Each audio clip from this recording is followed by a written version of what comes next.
P.H.D. in E.S.P. Looking in the depths of eternal death.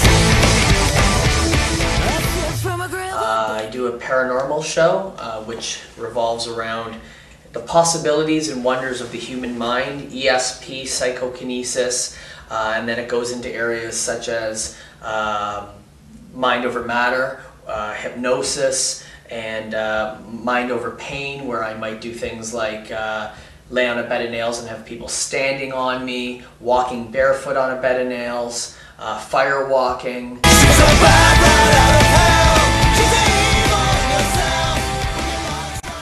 When I was 5, one of the first things I discovered was I had the ability to move a solid object with willpower. This is known as PK. And I'm not talking about being able to throw a car across the street.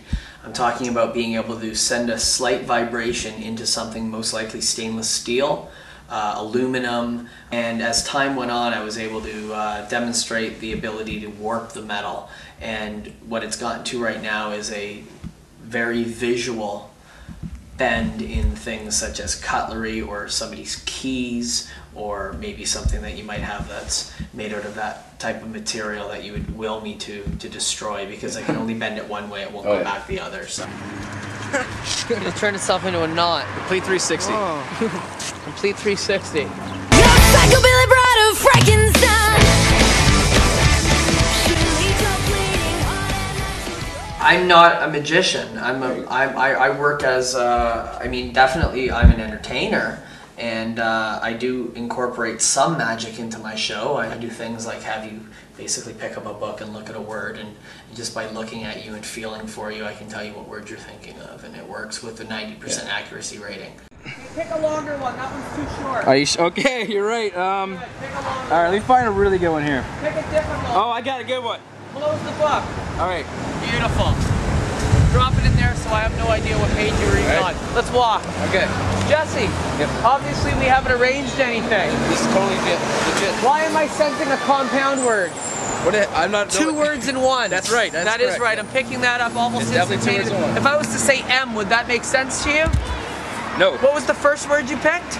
First one was time. Time. Okay, what was the second one beginning with? Just the first letter. Starts with an E. Okay, why am I sensing another T then? Okay, concentrate for a minute. Just focus on your word. I want you to really focus on your word. See what that woman's wearing on her face? That right there, that woman going right by. Did you catch that? Yep. Yeah, she's wearing eyeglasses. She certainly is. She is wearing eyeglasses. They just shined as she went by. They certainly did. You know what your word was? My source, eyeglasses. Eyeglasses, that's right. I don't do that. I don't have any pre-show work. Everyone I use is definitely someone I've never met before. Of course, there's a margin where people are going to come up on stage, or people I've met, or people who've run into me in the past, and that happens. But I've never set anything up with them, and I have a $10,000 check made out to cash to anybody who can prove otherwise. It's the devil's game, you're psychobiology. I think the character is sort of a, caricature or personification isn't really the word, and personification of me. It's more of a caricature of me, and more of a things that I enjoy, or there's horror movies. Of course, I'm a huge fan of horror movies, and the character's developed over the years. I mean, I've gone from doing things like the classic mentalist with the turban and the whole get-up, to the Dr.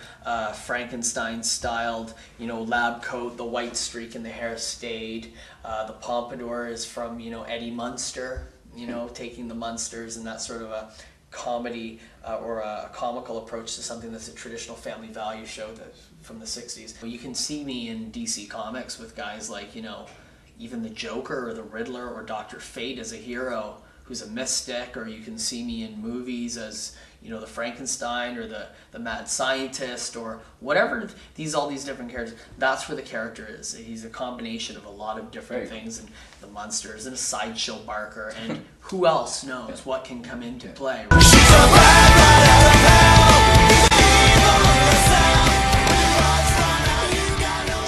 Like a wrestler. It's kind of like a wrestling manager or a wrestling personality, and how they approach, taking the audience into another world, and you're living that sort of moment, and I'm sort of guiding you through it. This is probably one of the biggest wrestling figure collections in Canada. And it's, yeah, it's quite big. There's about 1,200 here in total, going back as far as 1983, and covering all the different companies and eras of pro wrestling. Mail Away Sergeant Slaughter.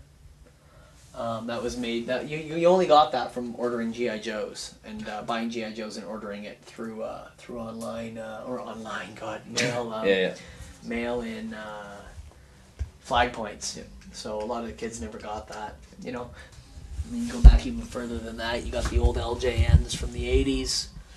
Wrestling figures are pretty new. They only started coming out with them in 1981 in Japan. Yeah. A company called Poppy made them. They made about 10 guys. And then that was it. And then American wrestlers started being produced in 1983, 84. I mean, let me give you a good example of somebody who I could be easily comparable with. Would be either, you know, a cross between maybe Bobby Heenan and The Undertaker and Paul Bearer, and maybe, you know, you get a guy like the Boogeyman who eats some worms. You know, fuse all those together and there's something very similar to what I do. You know, maybe Honky Tonk Man's haircut, I don't know. You know what I mean?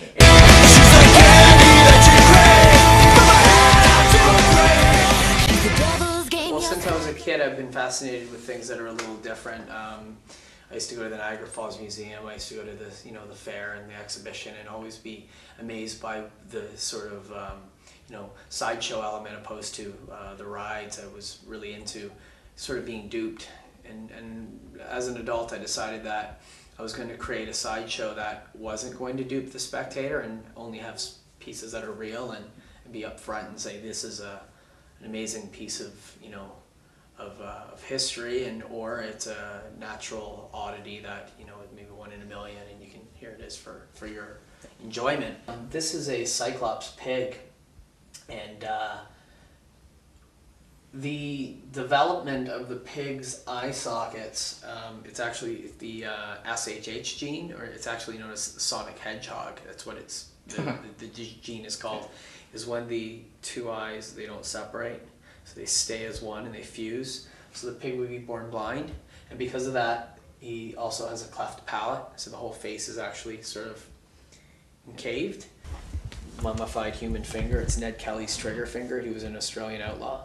Bigfoot print from the Soviet Union. This is authentic as it can be. This came from a site of a Yeti sighting. Yeah.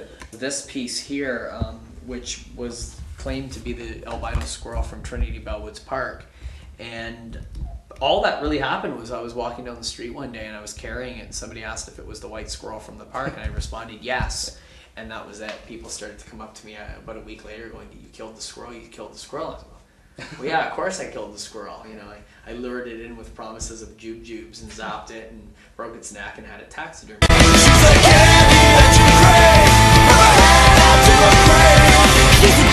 Game, your psychobology.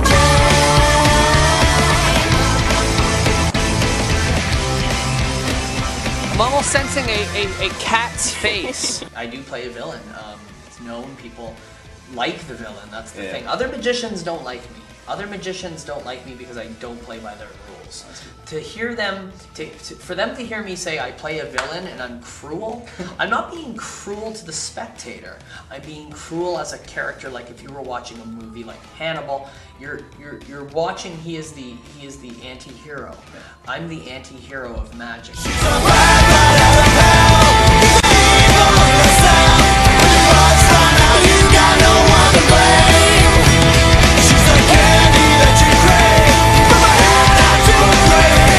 the devil's game, you're psycho. She's the devil's